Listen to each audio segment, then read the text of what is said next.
All right, we go to Mason City, Iowa. Dalton joins us there. Dalton, you're on the Ken Coleman Show. Hi, how are you? I am living the dream, Dalton. What's going on? Well, I'm in a bit of a situation. Throughout the years, I've always taken jobs that were quote unquote man's jobs that I thought I should take, and it's left me really unfulfilled. Mm-hmm. Currently, I work for a company that I've been with. It'll be 3 years as of June 26th. And it's a cement plant, and it's a union environment, and the management and hourly employees have a constant negative attitude. The work that we're expected to do is very unsafe. The schedule is unstable. For a couple years that I was out there, my work week was 1 first shift, 2 second shifts, and 2 third shifts. And it's always demanded more of me, time and energy-wise, than what I wanted to take away from my family. I've considered and talked with my wife quite a few times about leaving. However, the guilt always comes up to where it's a very good paying job. Currently, without a college education or anything, I'm making $28 an hour. And so leaving, I would feel like I was taking away from my family and their future. Well, let me ask you this. Would you feel that way if you replaced that $28 an hour? You wouldn't feel bad at all. As long as you're stepping into something else that replaces that income, you wouldn't feel bad, correct? Correct. Well, then let's take on that mindset. I totally understand what you're feeling, but that's not how you actually think. I understand it's how you feel, but you're not going to just jump into nothing. I don't think you're going to do that. You should feel guilty if you do that and put your family in a tough financial situation without being able to jump into something different. But let's come up with a plan, you and I right now. Let's come up with a direction. And let's come up with a plan to get going on that path. And then let's steel our minds. That's what you'll need to do for whatever the near-term future will be, that you'll have to stay there until you replace that income. But that's our mindset. There's nothing to feel guilty about. Let's stop thinking that way, because you're not going to act that way. Agreed? Agreed. All right. Now, what would you love to do? Give me some ideas. You don't have to have it all figured out, but you've listened to the show long enough to trust me, to call me today. So let's just, you and me, let's forget about fears and doubts and pride, and let's just talk Dalton.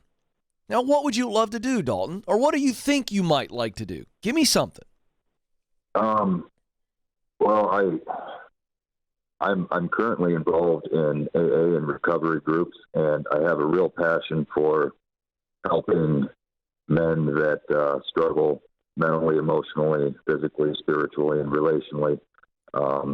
Over the years, I've gained a lot of life experience, I feel, and through that, I feel like I'd be able to offer hope and encouragement and support and life skills to teaching men not only to be good but great as far as husbands, fathers, and just men of service, according to God's word. Okay.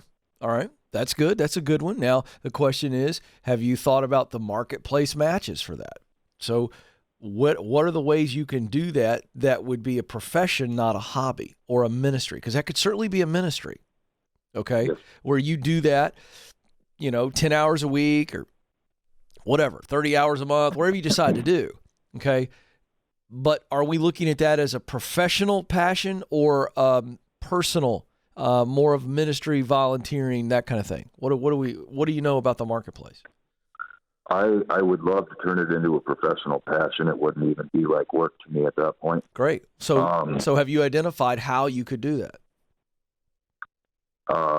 My initial thoughts are getting started, getting in front of men through my church, and hopefully building off of that onto a type of speaking career and also a counseling type career. Okay, great. So now let's look at that. Now, the speaking side of things, you can start doing that now, anywhere and everywhere in your area, okay? And that's going to take time to build that up to where that turns into real money, okay? But the reality is that the counseling side, that's an actual marketplace where you can get paid to counsel. So the question is, what qualifications do you need?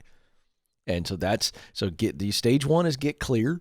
Stage 2 is get qualified. So in stage 2, what will you have to do? What learning, what knowledge will you need to acquire, plus experience, okay, to actually be a qualified counselor where you can charge people, okay? And the second thing is, how much is that going to cost you? And then based on your financial reality, how long will that take? And so that is the way for you to begin to see a path forward. Are you still tracking with me? Yes, sir. Okay. So if you could just do it tomorrow, would you be a licensed counselor, or would you just do it more from a ministry standpoint and not be licensed but still try to charge folks? Do you see what I'm saying? Have you figured that out? Yeah. I've always looked at it as more of a ministry standpoint. Okay. Okay. I'm sure the counseling side would probably provide the better income if I had the credentials. Well, no question, but that's also going to cost you money too, right? Yes, sir. So if I'm you, I'm looking at, okay, what is it that I really want to do? If I want to build a speaking career and a ministry where I'm doing some one-on-one counseling, maybe putting a team together, but I'm more of a parachurch ministry and I'm getting this thing going and we're doing events and all these kind of things, that's a long-term play. So now all of a sudden we go, all right, we're not looking to replace $28 an hour right now. That's not realistic. Okay. But that's okay. Don't be discouraged by that, Dalton. But I'm trying to help you get clear. You and I both know you can't just walk away from this concrete plant and replace $28 an hour with this parachurch ministry or this speaking, all that. You're not going to be able to do that. It's not realistic. However, we could replace the $28 an hour job,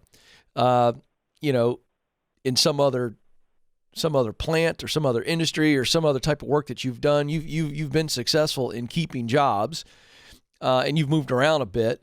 But the reality is that you've got to keep that income coming in, and that we start classifying what you're doing now or something that you might do in a better environment as a day job. And the day job takes care of you, your wife, your kids, all your basic needs, and it's going to help you fund your future while you're doing this other thing on the side. So the reality is that you're going to have to do one of two things. Either you change your attitude because your perspective is now different at the concrete plant, where you go, I'm making $28 an hour. That's good money. I'm grateful for this. Yeah, it's a toxic environment. Sometimes it's unsafe. I can try to deal with the unsafe stuff, and let's address that. And I can remove myself from the toxicity long enough. If it takes me 3 to 5 years to get this other plan up and running, I can do that. Now, that's one option. The other option is you go, you know what? I've worked in enough places to know what toxic is and what it isn't. I know how to figure it out beforehand. I've got a lot of skills and experience that I can bring to play, and I'm going to look to replace the concrete plant $28 an hour job with something else that's comparable or gives me opportunity to do more. All right? It's those two options. And so you either stay or you go, but the idea is that's the day job, and you start speaking at your church. You start trying to speak at other churches in the region. You start getting connected with other nonprofits that maybe are like mind, like mission, and you learn things. You start developing more and more content. You get all that going, and then you consider whether or not you want to do the licensing down the road and go to school for that and go part-time. So you've got some options. But if you have a lot of clarity, and I think you do, you know exactly who you want to help and why. Now you got to figure out all the ways that you can do that. That's the how. And the day job is what's going to keep you solid so that you can keep getting more and more and more and more momentum. And you'll get there. Do you understand? Yes, sir. All right, Dalton, you got a very powerful mission. Go, go, go.